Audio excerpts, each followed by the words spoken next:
Hai semuanya, kembali lagi bertemu dengan saya Guru Sawit. Jadi untuk melanjutkan PDCA 8 langkah yang kemarin, maka ada yang tidak kalah penting juga mau dibahas nih, yaitu mumpung ingat ya teman-teman, yaitu 7 QC Tools. Jadi memang mentalitas dalam improvement, mentalitas dalam inovasi itu ada, yaitu berbicara dengan data. Jadi masalah yang disampaikan, solusi yang disampaikan, evaluasi hasil yang disampaikan dalam metode 8 langkah itu harus disertai dengan data. Ada ukurannya. Jadi menggunakan 7 QC Tools. Ada 7 tools ya. Pertama itu lembar pengumpulan data ya, form.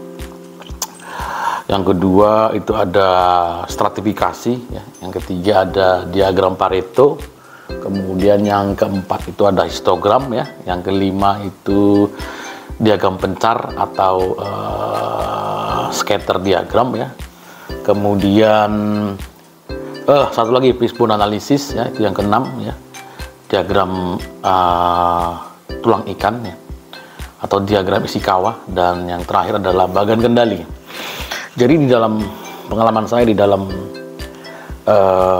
membudayakan improvement di bidang perkebunan, tidak semua 7 QC Tools bisa dipakai, tapi tergantung juga si gugus yang mau menggunakannya, informasi apa yang mau dipakai. Jadi yang pertama itu lembar pengumpulan data. Lembar pengumpulan data itu adalah form ya yang kita buat, yang kita isi untuk yang bertujuan untuk mengumpulkan data-data yang ada di lapangan sesuai dengan kebutuhan kita. Bisa check sheet, bisa checklist, ataupun drawing sheet ya. Itu jenis-jenis dari form pengumpulan data. Jadi data itu berserak sebenarnya di lapangan. Perlu kita ambil, kita analisa.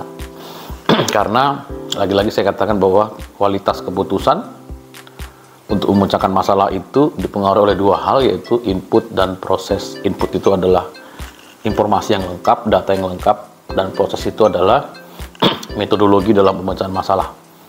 Ya bisa dia 8 langkah ataupun Six Sigma ataupun lainnya dan sebagainya. Nah, itu yang pertama. Yang kedua adalah stratifikasi. Jadi stratifikasi ini adalah pengkotak-kotakannya, pengelompok-pengelompokan data yang ada supaya dia ada klasifikasinya ya, pakai form dia bisa dia klasifikasi berdasarkan nama ya, berdasarkan nama barang ya, atau berdasarkan range.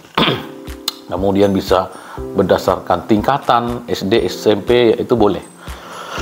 Jadi namanya itu adalah stratifikasi ya. Yang kedua, yang ketiga diagram Pareto. Diagram Pareto ini dia bertujuan untuk menentukan prioritas ya. Jadi bisa menentukan prioritas masalah dan juga nanti bisa dipakai untuk menentukan prioritas akar penyebab ya. Itu dia. Nah, diagram Pareto ini ada beberapa syarat ya. Jadi yang pertama untuk melakukannya adalah samakan satuannya sehingga nanti bisa dibuat diagram Paretonya ya. Jadi kita akan melihat berapa kumulatif persentase dampak dari setiap bagian sehingga kita bisa menemukan oh ini yang paling menjadi prioritas, itu diagram Pareto. Mungkin dalam video yang lainnya nanti kita akan detail bahas per masing-masing tools ya. Kemudian diagram ikan ya, tulang ikan ya, fishbone diagram. Nah, ini bertujuan untuk kita mengetahui sebab ya, penyebab dari suatu masalah ya. Jadi cara membuatnya itu adalah bahwa di kepala ikan itu adalah masalahnya, duri-durinya itu adalah sebabnya. Ya, jadi duri-duri tersebut kita menggunakan pendekatannya ke 5M1E ya. Man, material, money, method, kemudian mesin ya, kemudian satu lagi environment. Jadi kita mencari sebab dari masing-masing tulang ikan itu. dan menggunakan konsep 5W ya, 5Y, Y, supaya mendapatkan akar penyebabnya. Duri terakhir sebagai akar penyebab. Kemudian yang nomor 5 yaitu histogram. Kalau histogram ini adalah kita ingin mengetahui distribusi sebaran data ya. Apakah dia berdistribusi normal atau distribusi puncak ganda dan lain sebagainya. Jadi distribusi normal itu seperti berbentuk lonceng. Dan pengalaman saya memang histogram ini jarang ya kita pakai dalam penerapan improvement di perkebunan. Mungkin ada teman-teman yang sudah pernah pakai bisa sharing ya. Kemudian yang berikutnya adalah scatter diagram atau diagram pencar. Jadi ini tools untuk mengetahui korelasi antara variabel A sama variabel B atau variabel X terhadap Y. Dari dua variabel ini kita lakukan analisa korelasi, apakah dia ada korelasi positif, korelasi negatif, atau sama sekali tidak berkorelasi. Ya, itu diagram pencar namanya ya. Jadi contoh adalah kita mau melihat korelasi antara jumlah kunjungan seorang sales terhadap jumlah penjualan yang berhasil dilakukannya. Kita ambil sampel misalnya beberapa sales, apakah semakin banyak kunjungan bisa berkorelasi dengan semakin banyak penjualan. Nah, itu kita bisa lihat diagram pencarnya. Sehingga nanti dari akar penyebab fishbone bisa kita hubungkan kausalitasnya dengan kepala ikannya. Jadi kita tahu benar-benar berkorelasi. Dan yang terakhir bagian kendali. Bagian kendali ini adalah suatu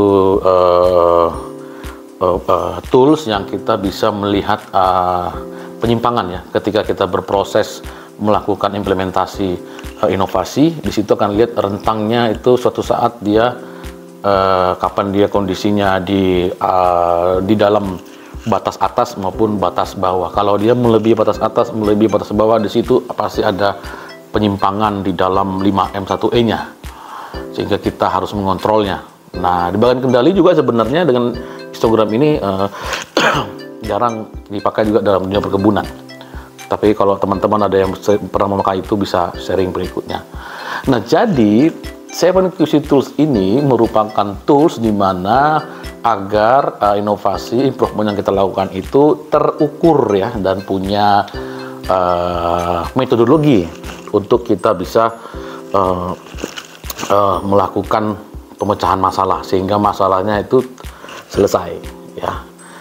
Mungkin itu dulu dari saya sedikit ya. Tadi saya mengingat bahwa melanjutkan yang kemarin membahas 8 langkah. Nah, hari ini kita bahas 7QC Tools. Kalau ada yang mau komentar silakan. Dan terima kasih, silakan cari dan lihat video-video saya selanjutnya. Terima kasih, semangat pagi.